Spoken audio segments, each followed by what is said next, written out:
500 headless goats floating down Georgia's Chattahoochee River, human skulls with coffin nails hammered through them, sold on Instagram for the price of a laptop, a teenager who skinned his own mother and carved satanic symbols into her skull. These aren't scenes from a horror movie. They're happening right now in communities across America. What starts as mysterious animal sacrifices in public parks quickly spirals into something far more disturbing. Because when investigators begin finding decapitated goats hanging from Brooklyn traffic lights and dismembered chickens in Sacremento playgrounds, they stumbled upon an underground world that most people don't even know exists. A world where human bones are bought and sold online like vintage collectibles, where ancient religious practices collide with modern crime, and where the line between spiritual devotion and pure evil becomes terrifyingly blurred. Tonight I'm going to take you inside this hidden America. I'll show you how a routine river cleanup led to the discovery of hundreds of ritualistic killings, how a $750 skull purchased on eBay might have been stolen from a grave, and how 3 young people met horrific ends at the hands of killers who turned murder into ceremony. These cases will challenge everything you thought you knew about religious freedom, human dignity, and the darkness that can hide in plain sight. This is the story of what happens when the sacred becomes sinister, when faith becomes fanaticism, and when the ancient practice of sacrifice moves from animals to humans. And most disturbing of all, it's happening in your neighborhood. Hello, strangers. Welcome back to the Strange Bar and Grill. I'm your host, JP. Today's story is a dark one, so viewer discretion is advised. But let's jump right in.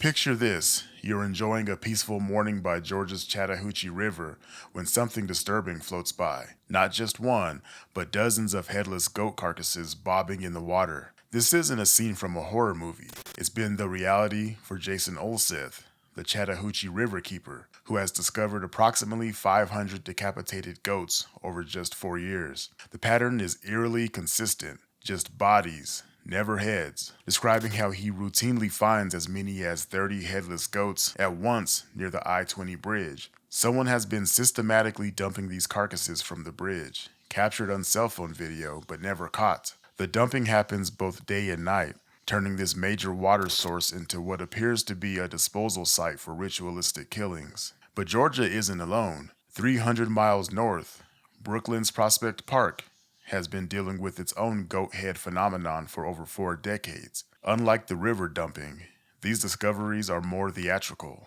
Goat heads found hanging from traffic lights like old sneakers, appearing on park walkways, and even positioned near the Brooklyn Botanic Gardens. The incidents follow seasonal patterns, with notable spikes in autumn. In March of 2015, a goat head appeared in Dr. Ronald McNair Park. That same winter, residents found a young goat head buried in snow on Christmas morning, a grisly holiday surprise that shocked the family-friendly neighborhood. It's somebody's version of a religious sacrifice, complained one Park Slope resident. Keep that in church or in your own backyard. There are kids everywhere in this neighborhood, they would say. Perhaps nowhere has been hit harder than Sacremento, where a mysterious perpetrator unleashed what can only be described as an animal apocalypse across the city parks. From December 2014 through 2015, at least a dozen incidents horrified residents as they discovered decapitated goats, lambs, chickens, rabbits, cows, tortoises, rats, and catfish. The discoveries escalated rapidly. First came cowheads at Reichmuth Park and Garcia Bend Park in December. Then January brought a dead goat in a cardboard box and bags of headless chickens. By February, 6 adult and juvenile goats were found decapitated near a bike path, their bodies arranged with an almost ritualistic precision. The breakthrough came in March of 2015 when surveillance cameras captured a woman in a white van dropping off bags containing beheaded animals. The footage showed her methodically placing remains near railroad tracks, a location that experts note is significant in Santeria practices as offerings to Ogun, the god of war and metals. Now, what made these cases so disturbing wasn't just the scale, but the crude execution. The cuts were jagged and unprofessional, suggesting amateur butchering. Strange elements accompanied the remains as well, like bloody dollar bills, cornmeal cakes, and tea candles, creating makeshift altars in public spaces. The goat heads and animal sacrifices represent just the surface of a much darker world, because scattered across America, human skulls and bones are being discovered in religious contexts, raising uncomfortable questions about where these remains come from and what they're used for. Now, to understand these discoveries, we need to grasp what Santeria is. Born from the collision of West African Yoruba religion, Spanish Catholicism, and Cuban culture, Santeria emerged when enslaved Africans ingeniously disguised their spiritual practices by associating Catholic saints with their traditional deities called orishas. Today, Santeria is a complex, practice-oriented religion where ritual correctness matters more than belief. Practitioners honor orishas through elaborate ceremonies involving drumming, dance, and yes, animal sacrifices. But traditional Santeria doesn't typically use human remains. That distinction belongs to its darker relative, Palo Mayombe. Often called the dark side of Santeria, Palo Mayombe specifically incorporates human skeletal remains, particularly skulls, in ritual cauldrons called ingangas. These vessels contain human bones, animal remains, and various artifacts, all designed to invoke spirits of the dead for personal gain. Now, this isn't theoretical. In 2016, deputies responding to animal cruelty reports at Omi Relikun, a Santeria shop in Compton, California, made a shocking discovery. 9 human skulls arranged in ceremonial vessels alongside animal remains. There is nothing sinister here, insisted Sheriff's Captain Steve Katz. The skull and possible 8 other skulls in vessels were being used in Santeria. The question is, were the skeletal remains acquired appropriately? That same year brought another disturbing find in Palmdale, where police discovered 3 human skulls alongside chicken carcasses in 2 altars during a robbery investigation.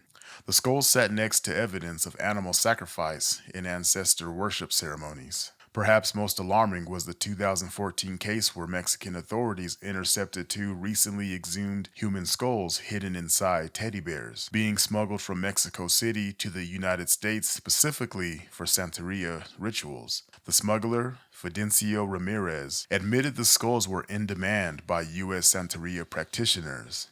Now here's what makes this so complex. Because possessing human skulls is actually legal in some states, if they're acquired through legitimate channels. Medical schools dispose of anatomical specimens, and yes, you can even buy human skulls on eBay for educational purposes. But the line between legal acquisition and grave robbing is razor thin.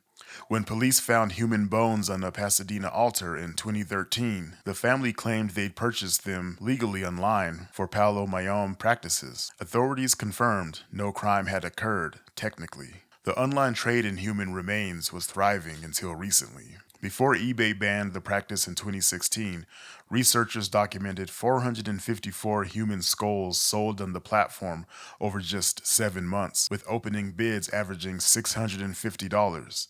Of these, 56 were flagged as potentially being of forensic or archaeological interest, meaning they shouldn't have been for sale. The trade has since migrated to other platforms. Instagram became a hub where sellers offered everything from individual bones for $18 to complete skulls for $2,000. Some sellers went beyond simple commerce. Human skulls were turned into lamps, decorated with steampunk gears, pierced with coffin nails, or carved with disturbing messages. Most of these remains originated from India's medical bone trade, which operated legally until 1985. Skeletons were prepared for medical education, complete with springs and hardware for classroom use. But after India's export ban, the provenance of new specimens became increasingly murky. Santeria practitioners believe human remains possess special spiritual energy called ashe. Skulls serve as communication portals with spirits of the dead, providing protection and guidance. It's a continuation of African traditions that view death as transformation rather than ending. But in my personal opinion, if there's a market for human remains, bones, or anything, it will be exploited, and somebody will do something illegal, and somebody will do something immoral. But what do you think? Let me know in the comment section. But what happens when the line between religious practice and criminal horror gets obliterated entirely? Three cases stand out as particularly disturbing examples of when human remains cross from ritual use into outright murder. In 2014, authorities in Clemens, North Carolina made a discovery that would haunt investigators for years. Buried in the backyard of 2749 Nob Hill Drive were the skeletal remains of two murder victims who had been missing since 2009. The homeowner was a man who had legally changed his name from John Lawson to Pazuzu Algarad. Pazuzu after the Assyrian demon from The Exorcist, and Algarad, meaning the Lord of Locusts in Arabic. This wasn't just a name change, it was a complete transformation into something nightmarish. Crucially, Algarad was a self-proclaimed Satanist, not a practitioner of Santeria or other Afro-Caribbean religions. This distinction matters. While Santeria involves animal sacrifice within structured religious practice, Pazuzu's actions represented pure malevolence wrapped in demonic imagery. The house belonged to his mother, Cynthia Lawson, who lived there with him. Neighbors had suspected something was wrong for years. The house was painted black with boarded windows, upside-down crosses, and messages like "evil will triumph" covering the exterior. Inside, investigators found conditions that defied human habitability. A code enforcement officer reported hundreds of dead and living flies, feces and urine ground into the flooring and walls, decayed animal parts, dried blood on walls, and animal carcasses in cages. The stench was so overwhelming that inspectors needed masks to enter. Pazuzu's hygiene matched his surroundings. Psychiatrists reported he admitted bathing no more than once a year and hadn't brushed his teeth in years, believing this stripped the body of its defenses and warding off infection and illness. He is disgusting and smells like hot ass and trash and garbage. He had intentionally filed his teeth to points and accumulated tribal tattoos across his face. But Pazuzu's violence wasn't new. In 2010, he was connected to another death, that of Joseph Emmerich Chandler. Chandler's body was found at Donahaw Park near the Yadkin River, shot to death. While Nicholas Rizzi pulled the trigger, Pazuzu was convicted as an accessory after the fact for harboring Rizzi at his house of horrors. He served 10 months and was on probation when the bodies were discovered in his yard. He should have got way more than 10 months and maybe none of these atrocities would have happened. Court documents revealed Pazuzu had been performing satanic rituals and animal sacrifices at the home since 2010. His victims, Joshua Wetzler and Tommy Dean Welch, had died from gunshots to the head before being buried in shallow graves where their remains decomposed for approximately 5 years. Pazuzu told psychiatrists he practiced a Sumerian religion requiring monthly animal sacrifices during the Black Moon. His letters from prison revealed his mindset, expressing disdain for humanity and referencing gods of chaos. He died by apparent in 2015 before facing trial, found in a pool of blood with 666, Lucifer, and Nazi symbols tattooed on his body. Perhaps no case illustrates the intersection of ritualistic murder and family horror more than the 2011 crime committed by 18-year-old Moises Meraz-Espinoza in Maywood, California, on February 2nd of 2011, a date that corresponds with a satanic calendar calling for ritual human or animal sacrifice. Moises murdered his 42-year-old mother, Amelia Espinoza, in their shared apartment. But the murder was just the beginning of a horror that defied comprehension. The teenager used a rope to strangle his mother to death through asphyxiation and neck compression. Then, in a methodical desecration that took place over 2 days, he began dismembering her body in their bedroom, which he had covered in plastic. The details revealed in court were nightmarish. Moises skinned his mother's body using knives and box cutters. He plucked out all of her teeth from her skull. He removed both her eyes. He carved upside-down crosses into her skull bone. Using an electrical circular saw, he dismembered her body. Investigators found pieces of bone, blood, and flesh still stuck to the blade. A trail of blood led from the bathroom to the freezer, where he stored his mother's skin and muscles in plastic bags. Her organs were removed and never recovered. Most disturbingly, he carried her mutilated skull around in a backpack before walking into the Huntington Park police station 2 days later to confess. The ritualistic elements were unmistakable. Investigators found a satanic Bible at the crime scene, with a human sacrifice chapter specifically marked. Moises' body was covered with satanic imagery, upside-down crosses tattooed on his skin, and 666 behind his right ear. While in prison awaiting trial, he got another satanic cross tattooed behind his left ear. The prosecutor noted that Moises had a typical teenage relationship with his mother before the killing. She disapproved of his death metal music, and he regularly disobeyed her. His father was mostly absent. Relatives said he had been acting strangely and may have been depressed after his girlfriend was killed by a car 4 months earlier. At his 2013 sentencing, Judge Thomas McNew Jr. told Moises that the killing was one of the most disgusting, hideous, vulgar cases he had seen in over 50 years in the legal profession. The judge noted how the defendant skinned his mother, put her remains in bags, and then went on with life as though nothing happened. Moises Meraz-Espinoza received 25 years to life in prison, with the prosecutor calling the murder sheerly motivated by evil. Now, not all cases involving human remains and ritual have clear occult connections, but they can be equally disturbing. Now, I personally think the man in this next case was possessed by Satan himself when he committed these horrible acts that I'm going to discuss. But let me know what you think. In April of 2024, 19-year-old Sade Robinson, a college student at Milwaukee Area Technical College, went on what would have been an ordinary first date.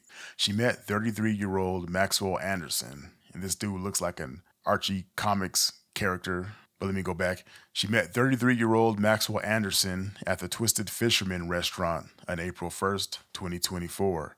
By April 2nd, she was missing. Later that day, her severed leg was discovered at Warnemont Park in Cudahy, confirmed through DNA analysis as Robinson's remains. Surveillance footage captured their final moments together, showing the couple moving between restaurants and bars before heading to Anderson's home. What happened next shocked investigators. Additional body parts were found at various Lake Michigan locations spanning Wisconsin and Illinois. A chilling detail emerged during the post-trial meetings with the jury. On the night of Robinson's murder, while she was inside his home, Anderson turned on the Netflix series Love, Death, and Robots, an animated anthology known for its graphic violence and disturbing content, and in one episode showed the depiction of a body being dismembered. One juror called this revelation part of evidence suggesting there was some planning that went into this.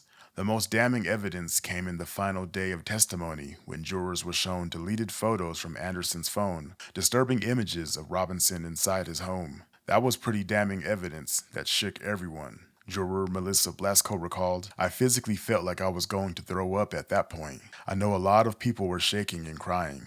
Anderson's basement revealed a disturbing setup.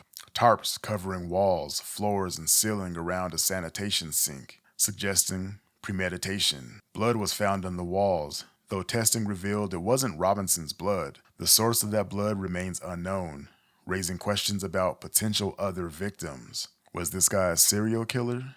Was he taking a page out of the TV show Dexter to set up a kill room with tarps and all this stuff? While this case lacks the explicit occult symbolism of the others, the methodical dismemberment and disposal across multiple locations suggests a ritualistic mentality. The prosecution described it as the highest level of violence imaginable. I personally think people this evil are demons, if you ask me. But unlike other killers who target animals in childhood, no evidence emerged of Anderson harming animals as a youth. But the absence of evidence is not the evidence of absence, right? However, his criminal history showed a pattern of violence and alcohol abuse, including attacks on his mother and stealing her car. People that attack their mothers, they're on another level of evil. Let's just be honest there. The case drew inevitable comparisons to Milwaukee's most infamous killer, Jeffrey Dahmer. A former homicide detective noted the parallel. Let's face it, nobody wants to believe they live in an area where there's a serial killer cutting up bodies. Anderson was found guilty on all charges in June of 2025, including first-degree intentional homicide, mutilating a corpse, and arson. The jury deliberated for less than an hour. He faces potential life imprisonment when sentenced in August of 2025. The motivation remains unknown, as one juror noted after meeting with prosecutors. Obviously, there was some planning that went into this, but no one could provide a definitive answer for why Anderson killed Robinson. The randomness of the violence, a young woman seeking connection, betrayed in the worst possible way, makes it all the more terrifying. These cases reveal an uncomfortable truth about America's hidden spiritual landscape, from Georgia rivers filled with headless goats to California shops stocked with human skulls, from Brooklyn parks turned into impromptu altars to basements converted into dismemberment chambers. The animal sacrifice mysteries remain largely unsolved, their perpetrators dumping evidence in public spaces, while authorities struggle to balance religious freedom with public safety. The human remains cases expose a legal gray area where skull possession occupies an uncomfortable space between legitimate spiritual practice and potential grave robbing. And the criminal cases, they represent the darkest possible intersection of ritual belief and human evil, where spiritual practice becomes justification for the most heinous acts imaginable. But that's all I got for you guys today. What do you all think about this one? Let me know in the comment section. And did you make it to the end of the video? Anyway, like, subscribe, comment, all that cliche YouTube stuff.